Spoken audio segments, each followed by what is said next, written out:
அப்ப யார்? என் இனத்தின் குல தெய்வமடா என் தலைவன் பிரபாகரன், என் இனத்தின் காவலாளன். காவல் தெய்வம் என்பதை தமிழ் இளம் தலைமுறை புரிஞ்சுக்கணும். இப்ப அவன் இல்ல, தொட்டு தொட்டு பாக்குறான், தொட்டு தொட்டு பாக்குறான். எடி வச்சுட்டு அவன் பிள்ளை இங்க நிக்கிற ஒரு நாள், ஏயா கத்துற, ஒரு நாள் இதே ஆட்டத்தை நான் காட்டுவேன் உனக்கு, இதே ஆட்டத்தை நான் காட்டுவேன்.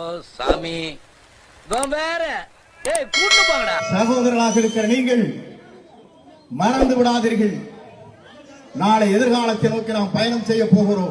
என்ன பேசுறீங்க? சும்மா எனக்கு நானே தனக்கு நானே பேசிட்டேன். அது இங்க பேசக்கூடாது, கீழ்பாக்கத்துல போய் பேசு. நாளை எதிர்காலம் மட்டுமல்ல, வரலாற்றை படைக்க போகிறோம். வாய்ப்பில்லை ராஜா, வாய்ப்பில்லை. ஏன் சொன்னால் ஆண்ட ஆட்சிகளை ஆள வேண்டுமா? புதிய தலைமுறை ஒருவர் உருவாக்க வேண்டாமா? போதுனே போதும், நல்லா தெரியும், வாங்க போலாம். ஏறத்தாழ ஆண்டிற்கு 500 கோடி ரூபாய் திரைப்படத்தில் நடித்தால் கிடைக்கும்.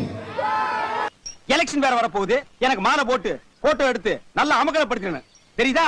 தேவையில்லை, மக்கள் பணியாற்றுவதற்கு நான் தயாராக இருக்கிறேன் என்று வந்திருக்கிறார். அடிக்கிற அடியில மூஞ்சி முகரையெல்லாம் பஞ்சராயிரம். ஒண்ணும் அம்மா படத்தை வைத்துக் கொண்டிருக்கேன் என்று கேட்டார்கள்.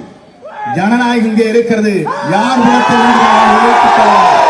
செக்கில ஆட்டின சுத்தமான உருட்டு. எங்களை போன்றவர் எந்த படத்தை வைத்துக் கொண்டாலும் அரவணைத்து செல்கிற தலைவராக உங்கள் தலைவர் இருக்கிறார். அட வெக்கம் கட்டுவீங்களா? புரட்சித்தல அம்மாவுடைய படத்தை வைத்துக் கொண்டிருந்த நான் ஒரே நாள் இந்த படத்தை மாற்றி இருந்தால் நீங்கள் என்ன கேள்வி கேட்க போகிறீர்கள்? துரோகி என்று சொல்ல எழுதியிருப்பீர்கள். அதனால தாண்டா உன்னை தலைவனாக்கி இருக்கானுங்க.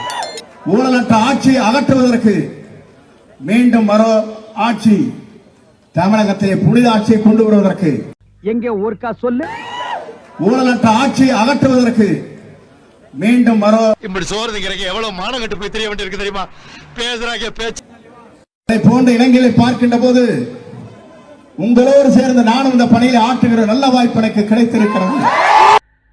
கொஞ்சம் அங்கே பாரு கண்ணா. ஜெயிக்கிறாரு, கண்டிப்பா ஜெயிக்க வைக்கிறோம். 234 தொகுதியிலும் ஜெயிக்கிறாரு. 2024 சிஎம் ஆகிறாரு, அது கன்ஃபார்ம். ரெண்டே பேர் தான் நடுவில் போட்டியே, ஒன்னு டிஎம்கே, இன்னும் ஏடிஎம்கே.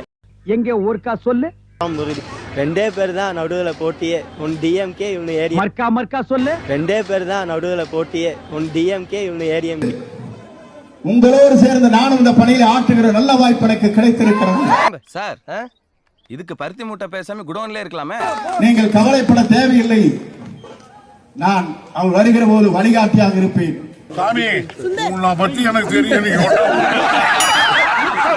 இங்கே வருகிற போது அத்தனை பேரையும் நான் பார்க்கிறேன், அத்தனையும் கருப்பு முடிகளாகத்தான் தலை இருக்கிறது.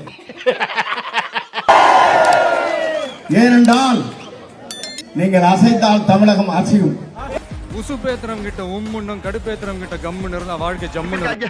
ஹலோ பிரதர், எனக்கு ஒரு சின்ன ஹெல்ப் பண்ணுங்களேன். என்ன உங்களோட சேர்த்துக்கிறீங்களா? தாவேகாவுல ஒருங்கிணைப்பாளர் பதவியை பெற்றிருக்கிறார். ஏங்க, சில இடத்துல தொண்டை பதவி தரதே பெரிய விஷயம், நீங்க எப்படி சேர்ந்தவனே தலைவன் பதவி தர்றீங்க? அடிவாங்க, ஆள் வேணும்ல. அரசியலில் அரை நூற்றாண்டு காலம் அனுபவம் கொண்ட அண்ணன் செங்கோட்டையன். மர்க்கா மர்க்கா சொல்லு. செங்கோட்டையன் அடங்கொம்மால. முதலாவதாக தமிழக வெற்றி கழகத்தின் கேத்ரின் அவர்களை அன்போடு பேச அழைக்கிறேன்.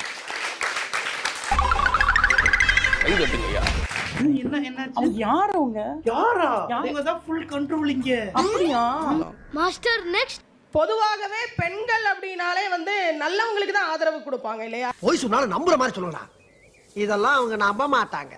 இதுக்கு ஒரு மேடை, இதுக்கு ஒரு பட்டிமன்றமே தேவையில்லையோ அப்படின்னு நினைக்கிறேன். அப்புறம் என்ன நீங்க வந்த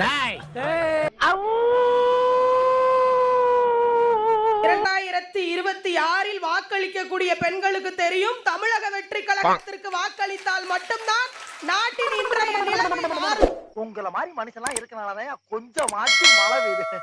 என்ன மனுஷன்? நான் கொஞ்சம் அதை சொல்லணும்னு ஆசைப்படுறேன். நிறைய சொல்லுங்க, எதுக்கு ஊத்தி வைப்போம்? அந்த குடிமையை வாயாலே எப்படின்னே சொல்லுவேன். எல்லாருக்கும் நிரந்தரமான வீடு இருக்கணும், ஒவ்வொரு வீட்டுக்கும் ஒரு மோட்டார் சைக்கிள் வாகனம் உறுதியா இருக்கணும், காரும் தான் லட்சியம். அப்படியாங்கய்யா?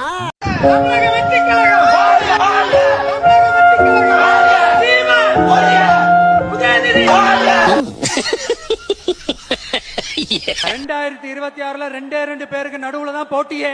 ஒன்னு டிவிகே, இன்னொன்னு டிஎம்கே. என்ன சொல்லணும்? நான் என்ன சொன்னேன்? ரெண்டே பேர் தான் நடுவில் போட்டியே, ஒன்னு டிஎம்கே இன்னும் ஏடிஎம்கே. தெரிஞ்சுக்கிட்டீங்களா? இப்போ புரியுதா? சூப்பர் பேர். இப்ப என்கிட்ட சில பேர் கேட்கறாங்க, விஜய்க்கு வரக்கூடிய கூட்டம் ஓட்டா மாறுமான்னு. நான் சொல்றது என்னன்னா, அவங்களுக்கு எல்லாம் கேள்வியே தப்பு. அப்படியா? அவருக்கு வரக்கூடிய கூட்டத்துல எத்தனை பேருக்கு ஓட்டு இருக்கு புரிஞ்சுக்க வேண்டி. திருச்சியில வந்து ஒரு கூட்டம் பண்ணார், 10,000 பேர் இருந்திருப்பாங்க நினைக்கிறீங்களா? நீங்க சும்மா ஒரு நம்பர் சொல்லுங்க, ஒன்னும் பயப்பட வேண்டாம். பயப்படாதடா. ஏன்டா தயங்குற? தைரியமா சொல்ற. 25,000 30,000 பேர் 50,000 பேர் வச்சுக்கிடுவோம். சரி, 50,000 பேர் வந்துட்டாங்க. நம்ம வச்சுக்கணும் தப்பு.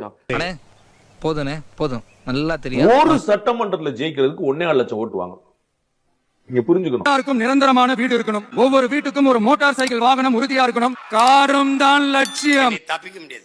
இவன் மாதிரி பிக்காரி பேலோட நானு மோட்டர் பிக் தரேன், கார் தரேன், பெட்ரோல் எவன்டா தெரியுமா கொப்பனா பைத்தியக்கார.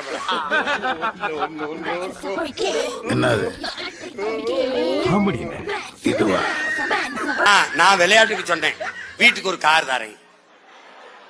இவங்க சீரியஸா பேசிட்டு இருக்காங்க கார் தரேன்ட்டு. அப்படிங்களா? ரொம்ப ரொம்ப சாரி சார். அப்படித்தான்டா பேசுவேன், அப்படித்தான் பேசுவேன். சோறு இல்லாம கிடக்குற சனத்துக்கு காரையாப்பா காரு, எனக்கு எதுக்குப்பா காரு? இன்னைக்கு உறுதி எடுத்துக்க. பிப்ரவரி 7ஆம் தேதி திருச்சியில் நடக்கிற மாநாடு கட்சியின் மாநாடு அல்ல. அப்படியா?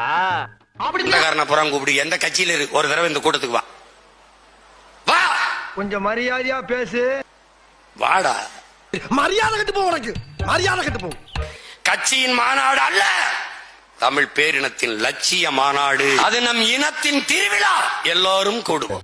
இந்த பார்டரை தாண்டி நீயும் வரக்கூடாது, நானும் வரமாட்டேன். பேச்சு பேச்சாத்தான் இருக்கு. நீ மரியாதை கேள்வி அல்றா முதல்ல. டேய், நீ முதல்ல கேள்வி கத்துக்கிட்ட போடா. அப்படிங்களா? ரொம்ப ரொம்ப சாரி சார். அப்படித்தான்டா பேசுவேன், அப்படித்தான் பேசுவேன். ஏங்க திட்டிட்டா?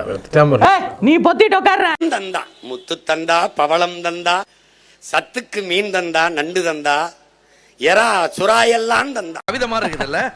Good good good. தாகத்துக்கு தண்ணி தந்தா, குளிக்க தண்ணி தந்தா அவளை நாம குப்பையாக்கணும், அழுக்காக்கணும். குடிக்க தண்ணி தந்தா அவளை குப்பை கிடங்காக்கணும். ஆஹா, சூப்பர் தத்துவம். நச்சு நீரை அழுக்க கொண்டு அவன் மூஞ்சில ஊத்தணும். கடலை கடலாவா வச்சிருக்க நீ? உனக்கு காமெடியா இருக்கு. இத சொன்னா நம்மள பைத்தியக்காரன்னு சொல்றாயா? சின்ன சேனலுக்கு எதா இருந்தாலும் அது கொஞ்சம் ஆதரவு கொடுங்க. உங்க பொண்ணான கையை கொண்டு அந்த பெல்லில தட்டிடுங்க. அவங்களுக்கு சப்ஸ்கிரைபர் 5-10 ஏறுனா அவங்க மனசு சந்தோஷப்படும். அவங்க வீடியோவும் பாருங்க.